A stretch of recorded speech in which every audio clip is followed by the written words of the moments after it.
Déjà médiatisée, la difficile fusion avec Hevanui en 2013, où cet agent indélicat qui aurait utilisé, voire revendu à des fins personnelles, du matériel technique de la Maison de la Culture. Mais la Chambre territoriale des comptes va plus loin. Par exemple, cet agent, s'il est bien suspendu et que l'action judiciaire est en cours, il perçoit toujours 50% de son salaire depuis 2 ans et demi et continue de bénéficier des avancements. En outre, 2 900 000 francs auraient également été détournés par un régisseur entre 2012 et 2014. Des faits graves entre les mains de la justice. Avec la fusion de Hevanui, les activités de la Maison de la Culture ont doublé puisqu'elle récupère par exemple l'organisation du Heiva.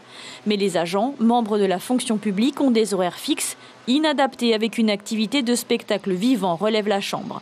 En moyenne, 188 heures supplémentaires par an et par agent, parfois payées, parfois rattrapées par des jours de repos et bien souvent jamais compensées. Bref, un flou juridique dans la gestion de ces heures qui engendre des tensions.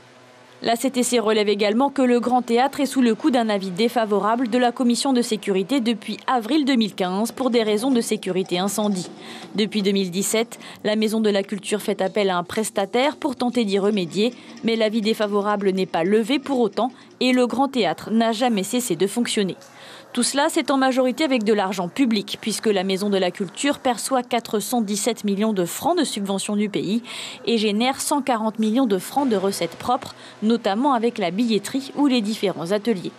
La Chambre note tout de même que depuis 2016 et le renforcement de l'équipe de direction, des outils de gestion adéquats et la formalisation des procédures de travail ont été initiés.